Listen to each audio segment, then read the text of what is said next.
मई के महीने की बात है, जब ये कोरोना शुरू हुआ था इनिशियल स्टेज में। हर जगह प्रायोरिटी थी गवर्नमेंट की कि जो हमारे सेंटर्स है उनको प्रायोरिटाइज़ किया जाए कोविड पेशेंट्स के लिए। वैसा ही हमारे हॉस्पिटल में हुआ था। जो हमारी मेन हॉस्पिटल बिल्डिंग है उसको हमने कोविड हॉस्पिटल बनाया था। उस सूरत में जो रूटीन पेशेंट्स थे जिनमें हमारे रूटीन ओपीडीज़ चलती रहती है ऑर्थोपेडिक्स की या बाकी सर्जिकल स्पेशलिटीज़ की, वो सफ़र होने लगी थी। उस टाइम पे हमारी एडमिनिस्ट्रेशन ने एक रूट प्लान किया कि हम ओपीडीज़ भी साइड बाय साइड करेंगे। एक पुरानी बिल्डिंग में हम ओपीडीज़ करेंगे जहाँ पे इतना वो सोशल डिस्टेंसिंग का लोगों ने उस वक्त वो उन्होंने ओबे नहीं किया, सोशल डिस्टेंसिंग के जो रूल्स रेगुलेशंस थे। तो उस सूरत में मेरी जो ओपीडी थी वो रूटीनली अल्हम्दुलिल्लाह 100 to 200 पेशेंट्स डेली की होते हैं। तो उसमें जो हमारे पेशेंट्स थे तो वो कोविड का ख्याल ना करते हुए वो काफ़ी रश किया करते थे ओपीडीज़ में। उस सूरत में एक दिन ऐसा हुआ कि मैं कंटिन्यूसली ओपीडी देखता रहा, I think 150 patients in that Covid time. तो ऐसा हुआ कि मुझे कुछ सिम्टम्स, माइनर से सिम्टम्स, जस्ट मेरा फैटीग था, बड़े माइल्जियाज थे, हर बॉडी में हर जगह दर्द हो रहा था।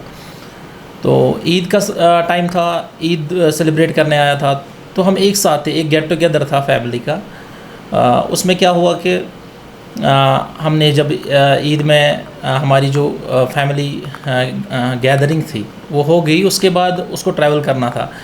इट वाज समवेयर अराउंड 25 मई के कुछ एयरलाइंस चालू हो गई थी वापस, गवर्नमेंट ने लॉकडाउन वो ओपन किया था तो एयरलाइंस चालू हो गई थी। उसमें 26 को वो फ्लाई कर रहा था फ्रॉम श्रीनगर टू जम्मू। वहाँ पे एयरपोर्ट पे एक मैंडेटरी टेस्ट लिया उन्होंने, तो उसको क्वारंटीन कर दिया और बोला टेस्ट का रिपोर्ट अवेटेड है। रिपोर्ट आने के बाद उसको डिक्लेयर किया गया positive. Since I was the one who was mostly exposed, मेरा ही ज़्यादा एक्सपोजर था लोगों के साथ हॉस्पिटल सेटअप में। एक वो हाई रिस्क प्रोफेशन था, तो मैंने सोचा शायद मेरी वजह से ही ऐसा हुआ होगा, probably I am the carrier. हालांकि मेरे में इतने मेजर सिम्टम्स नहीं थे, कोई रेस्पिरेटरी सिम्टम नहीं था, जस्ट माइल्जियाज, बॉडी एक्स थे। तो मैं वॉलंटरीली अपनी फैमिली को, that includes my wife, my 2 kids and my parents, so we all went and subjected ourselves for voluntary test. हम बेसिकली पुलवामा से हैं, तो पुलवामा से हम शोपियान आ गए थे ये टेस्ट कराने। उसमें जब हमने सैंपल दिया, we were around 14 family members, तो around 7 were declared positive in that test. So चूँकि हमारा डिस्ट्रिक्ट जो था, नेटिव डिस्ट्रिक्ट वो पुलवामा है, सो गवर्नमेंट की जो रेगुलेशंस थी उसमें ये था कि उस टाइम पे जो क्वारंटीन था वो एक एडमिनिस्ट्रेटिव क्वारंटीन रहता था। जो सिम्टोमेटिक थे उनके लिए हॉस्पिटल क्वारंटीन, उसके बाद जो एसिम्टोमेटिक बट पॉजिटिव उनके लिए एडमिनिस्ट्रेटिव क्वारंटीन, और फिर जो एसिम्टोमेटिक और नेगेटिव उनके लिए होम क्वारंटीन था।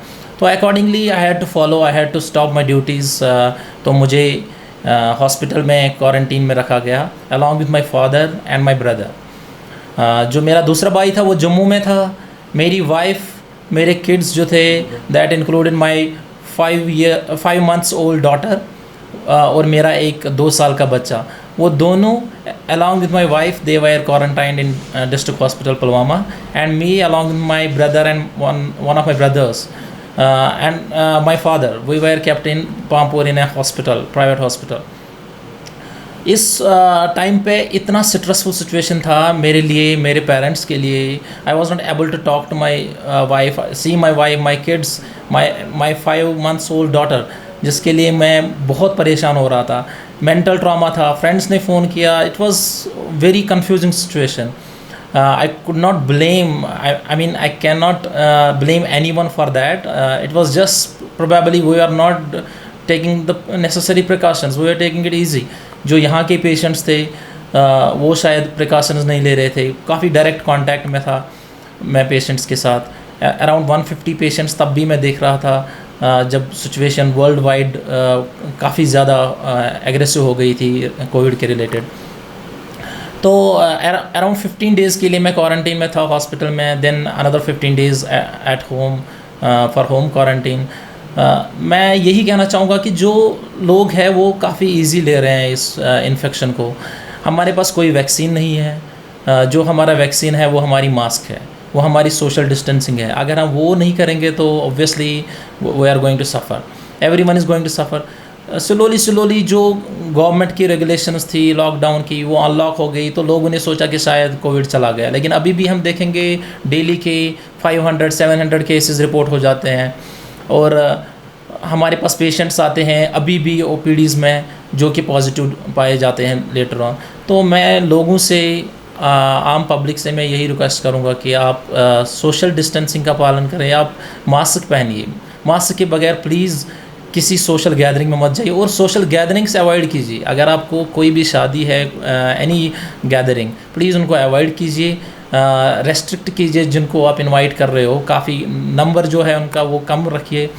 और जहाँ तक डॉक्टर्स का है, मैं तो यही एडवाइस करूँगा कि हमें तो मास्क पहननी चाहिए, फेस शील्ड। हमें हॉस्पिटल में लोगों की एजुकेशन के लिए एक वॉलंटियर ग्रुप रखना चाहिए जो लोगों को एजुकेट करे कि कहाँ पे स्टैंड करना है, कहाँ पे कैसे डॉक्टर के पास जाना है, कितनी डिस्टेंस रखनी है। और जो एमरजेंसी पेशेंट्स हैं उनको हम ज़्यादा केयर करें, उनको प्रायोरिटी दें हेल्थ केयर में कि वही ज़्यादा हॉस्पिटल विज़िट करें। जिनको हम घर पे मैनेज कर सकते हैं उनको मे बी आप फ़ोन कंसल्टेशन कर सकते हो, डॉक्टर्स को फ़ोन पे पूछ सकते हैं अगर कोई माइनर सी एलिमेंट है।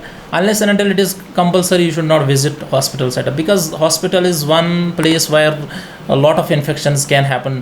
You can bring infection to hospital and you can take away infection. और जब आप घर जाएंगे तो obviously बाकी family members, जिसमें हमारे elderly है, बच्चे हैं, जो ज़्यादा हाई रिस्क ग्रुप है, आप यहाँ से घर जाएंगे तो बच्चे को गोद में लेंगे तो आपको पता नहीं कि आपने क्या लाया वहाँ से, और बच्चे को भी नहीं पता, he is not going to tell you.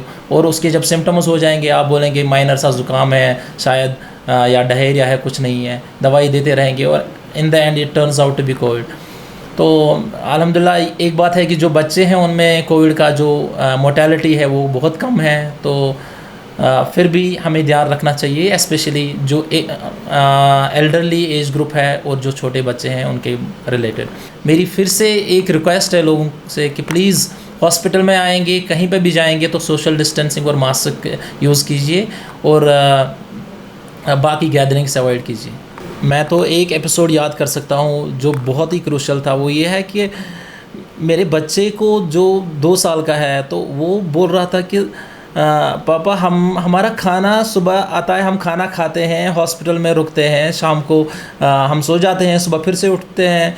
तो उनके माइंडसेट में अभी भी दिमाग में ये बात पड़ी है कि कुछ कोविड है, कोरोना है, एक छोटे बच्चे के दिमाग में। मतलब उसका जो वो पोस्ट ट्रॉमेटिक वो स्ट्रेस डिसऑर्डर कहते हैं मेडिकली, इसको शायद कुछ अरसे तक रहने वाला है उसके साथ।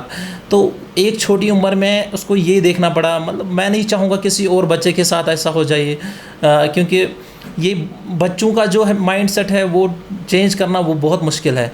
तो मैं नहीं देखना चाहता कि जो भी मैरिड लोग हैं वो समझ सकते हैं कि एक बच्चे की फीलिंग्स क्या होती है और वो अपने पेरेंट्स को कैसे देखना चाहते हैं। I was not able to see my son my daughter for almost 1 month. तो वो मेरे लिए बहुत ही एक इमोशनल मोमेंट थी। मतलब मैं एक्सप्रेस नहीं कर सकता कि किन हालात से मैं गुजरा हूँ उस टाइम पे। तो लोगों से यही अपील करता हूँ कि please please please for God sake अपनी सेहत का ख्याल रखें और दूसरों का भी सेहत कंसिडरेशन में रख के सोशल डिस्टेंसिंग का आप पालन करें और मास्क इस्तेमाल करें।